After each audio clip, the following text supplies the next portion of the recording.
میں جاری ہے وہ بینچ پہلے 9 سے شروع ہوا، 9 ارکان کے بعد پھر 7 ہو گئے، 7 کے بعد پھر 5 ہو گئے، 5 کے بعد پھر 4، اور آج معلوم ہوا ہے کہ 4 میں سے بھی ایک معزز محترم جج جمال مندوخیل صاحب نے جو ہے وہ سماعت سے معذرت کی ہے، لیکن انہوں نے جس بنیاد پہ معذرت کی ہے وہ سپریم کورٹ کے ایک سینئر معزز جج ہیں، ان کی بات پہ ہم سب کو اعتبار ہے، اعتبار ہونا چاہیے، یقین ہے، یقین کرنا چاہیے۔ انہوں نے اپنے اختلافی نوٹ میں جو باتیں لکھی ہیں وہ انتہائی افسوسناک ہے۔ افسوسناک اس حوالے سے نہیں کہ یہ انہوں نے اختلافی نوٹ دیا ہے، افسوسناک اس حوالے سے کہ اگر انصاف کے اعلیٰ ترین منصب کے اوپر بیٹھے لوگ جو ہیں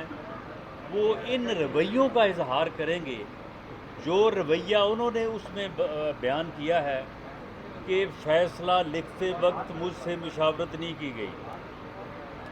میری رائے ہی نہیں لی گئی، اور فیصلہ جو ہے وہ تحریر کر دیا گیا، یہ انتہائی جو ہے وہ افسوسناک بات ہے۔ یہ ایک قومی سانے سے کم یہ بات نہیں ہے، یہ آج پوری قوم کو، اور میں سمجھتا ہوں کہ ہماری جو بارز ہیں، جو بارز کی منتخب لیڈرشپ ہے، یہ ان کے لیے سب سے پہلے یہ ایک المیہ ہے کہ یہ بات جو ہے وہ سامنے آئی ہے۔ دوسرا المیہ یہ ہے کہ قاضی فیض عیسیٰ کی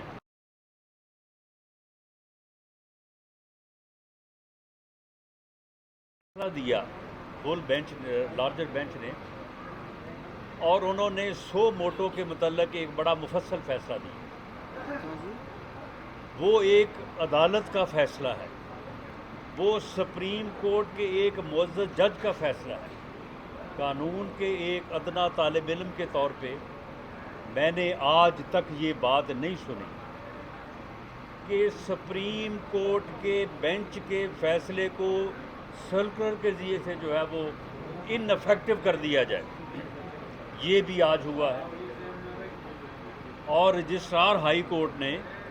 جس کی میں سمجھتا ہوں کہ ایک معزز جج یا ایک سپریم کورٹ کے بینچ کے سامنے کوئی حیثیت نہیں ہے، ان کی رجسٹرار کے طور پہ جو حیثیت ہے وہ اپنی جگہ پہ وہ قابل عزت ہے، لیکن ایک سپریم کورٹ کے بینچ کے مقابلے میں ان کی رائے اور ان کا سرکلر، اور اس سرکلر کے ذریعے سے سپریم کورٹ کے بینچ کو جو ہے وہ ان افیکٹو کر دیے گا، ان کے فیصلے کو انہوں نے کہا جی یہ فیصلہ جو ہے یہ یہاں پہ لاگو ہوتا ہے، وہاں پہ نہیں ہوتا، وہاں پہ ہوتا ہے، وہاں پہ نہیں ہوتا۔ اسی طرح سے جب کہ وہ فیصلہ جو ہے وہ فیلڈ ہولڈ کر رہا ہے، سپریم کورٹ کے اس بینچ کا فیصلہ جو قاضی فیض عیسیٰ کی سربراہی میں قائم تھا، اس نے جو فیصلہ سنایا ہے، وہ فیصلہ جب تک اس سے بڑا بینچ یا وہ فیصلہ چیلنج نہیں ہوتا، اس وقت تک وہ فیصلہ فیلڈ ہولڈ کرے گا، وہ سب پہ پابند ہوگا، وہ ایک سرکلر کے ذریعے سے جو ہے وہ اس کو ان افیکٹو جو ہے وہ نہیں کیا جا سکتا۔ اور اگر یہ پریکٹس ہو تو پھر تو سرکلر تو پھر جاری ہونے شروع ہو جائیں گے، یہ پھر کوئی اور ڈویژن بھی جو ہے وہ سرکلر جو ہے وہ جاری کر سکتا ہے، کوئی جو ہے وہ کسی منسٹری کا جو ہے وہ ڈویژن وہ بھی سرکلر جاری کر سکتا ہے، ہم بھی جو ہے وہ روز سرکلر جاری کرتے ہیں۔ یہ انتہائی افسوسناک اور ایک جو ہے وہ المیہ کی بات ہے۔ اسی طرح سے یہ بطور قانون کے ایک طالب علم کے میں نے یہ آج تک نہیں سنا کہ کوئی معزز جج کسی کاز کے اوپر ریکیوز کر جائے اور اس کے بعد وہ دوبارہ کاز اگر سماعت کے لیے تو دوبارہ اس میں بیٹھ جائے، یہ بھی کبھی نہیں ہوا۔ اس بینچ میں جو کہ 9 سے شروع ہو کے اب 3 پہ آ گیا ہے، اس میں ایک معزز جج جن کا مجھے بے پناہ احترام ہے ان کی ذات کا، لیکن میں ان کے فیصلے کی بات کر رہا ہوں، یہ ان کا فیصلہ بھی کہ جب انہوں نے پہلے ریکیوز کیا ایک مرتبہ، بینچ سے علیحدہ ہوئے، اور اس کے بعد جو ہے وہ اب یہ دوبارہ جب کاز آیا تو اب وہ بینچ کا جو ہے وہ دوبارہ حصہ ہے۔ یہ چیزیں جو ہیں جن کا میں نے ذکر کیا ہے، کچھ اور چیزیں بھی ہیں جو اس سے متعلق جو ہے وہ جن کے اوپر بات کی جا سکتی ہے، لیکن میں معزز چیف جسٹس آف پاکستان جو کہ پوری قوم کے بڑے ہیں، جن سے پوری قوم کو توقع ہے کہ وہ ایک بحرانی کیفیت جو ایک فرد واحد نے جو فتنہ ہے، اس فتنے نے 10 سال محنت کی ہے، 2014 سے وہ شروع ہوا ہے، اور یہ 2023 میں آ کے اس فتنے نے ملک کو اس جو ہے وہ نہج پہ لا کے کھڑا کر دیا، سیاسی طور پہ بحران، انتظامی طور پہ بحران، اور جوڈیشری کو بھی اس نے بحران میں مبتلا کر دیا، معاشی طور پہ بحران یہ بھی اسی کا پیدا کرتا ہے۔ یعنی وہ فتنہ جو ہے وہ ایک بحرانوں کا منبع ہے، ہر برائی ہر بحران اس سے جنم لیتا ہے۔ یہ جو بحران ہے جو جوڈیشری میں ہے جس کے اوپر ہم بات کر رہے ہیں، اس کا بھی ماخذ وہی ہے، ہر برائی اسی سے شروع ہوتی ہے اور اسی پہ جا کے ختم ہوتی ہے۔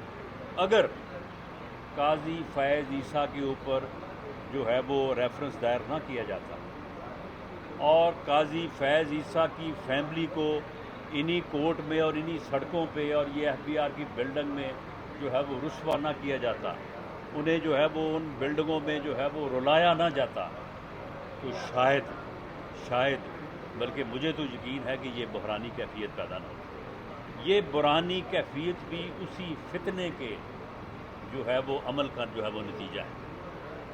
اور یہ جو اسمبلیوں کا بحران یہ بھی اس نے توڑی ہے۔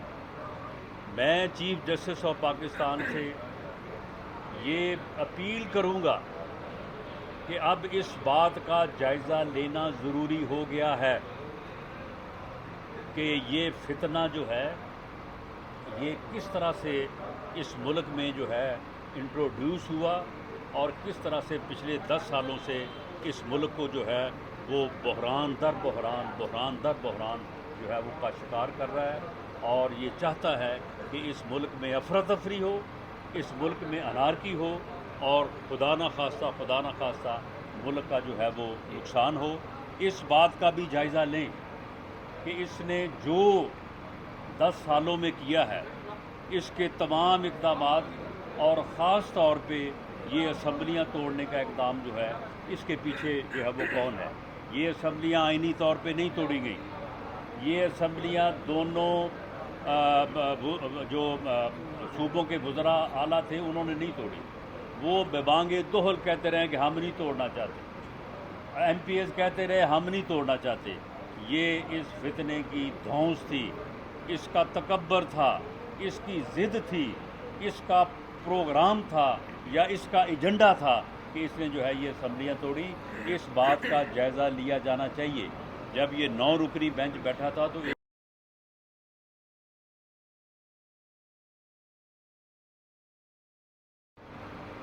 اپیل کروں گا تمام معزز جج صاحبان سے بالعموم، اور چیف جسٹس آف پاکستان سے بالخصوص۔ ماشاءاللہ وہ بہت سمجھدار، بڑے بیلنسڈ، بڑے دانا انسان ہیں،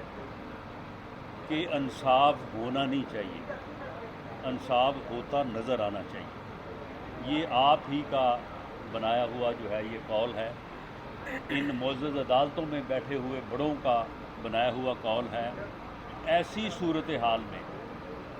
اب اگر فل بینچ بیٹھ کے اس معاملے کو ڈیسائیڈ نہیں کرے گا، انصاف تو شاید ہو، میں توقع کرتا ہوں کہ آپ انصاف ہی کریں گے، لیکن انصاف ہوتا نظر نہیں آئے گا، اور قوم کو اگر اس مرحلے پہ انصاف ہوتا نظر نہ آیا تو یہ ملک افراتفری اور انارکی کا شکار ہو جائے گا. جو اس فتنے کا ایجنڈا ہے وہ پورا ہو جائے گا. آپ اس کا حصہ نہ بنیں. آپ قوم کو انارکی کی طرف نہ دھکیلیں. آپ یا تو فل بینچ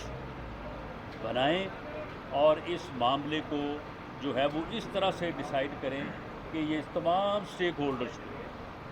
تمام فریقین کو، جو بھی اس سے متعلق ہیں، ان سب کے لیے ون ون پوزیشن ہو، سب کا اس کے اوپر کنسنسس ہو. اگر ایسا نہ ہوا تو مجھے یہ خدشہ ہے کہ جس طرح سے سرکولر میں آج یہ لکھا گیا ہے کہ یہ جو فیصلہ کیا ہے قاضی فیض عیسیٰ کے بینچ نے وہ قابل عمل نہیں ہے، تو مجھے یہ خدشہ ہے کہ پھر ایسا ہونے والا جو فیصلہ ہے وہ پھر قابل عمل نہیں ہوگا. وہ پھر ایک اور نئے بحران کو جو ہے وہ جنم دے گا اور ملک کو جو ہے وہ مزید اس طرف دھکیلے گا جو کہ اس فتنے کا جو ہے وہ ایجنڈا ہے. سر اگر بہت شکریہ. 3 ممبر بینچ بنا دیا جاتا ہے تو آپ لوگوں کی کیا اسٹریٹجی ہوگی؟ مسلم لیگ نون کا اس پہ کیا موقف ہوگا؟ جی میں نے اپنا ذاتی موقف جو ہے وہ میں نے بڑی صراحت کے ساتھ بیان کر دیا ہے اور میں امید کرتا ہوں کہ پی ڈی ایم کا اور میری جماعت کا موقف جو ہے اس کے قریب ہی ہوگا کہ ایسا فیصلہ جو ہے اس بحران کو ختم کرنے میں معاون نہیں ہوگا بلکہ وہ اس کو بڑھائے گا اور شاید اس کے اوپر سرکلر کی زبان میں جیسے معلوم ہوا ہے کہ سپریم کورٹ کے بینچ کے فیصلے جو ہیں ان کے اوپر عمل درآمد جو ہے وہ ممکن نہیں ہوتا، تو پھر شاید اس کے اوپر بھی ممکن نہ ہو. رانا صاحب یہ بتائیں کہ آپ نے فیض عیسیٰ صاحب کو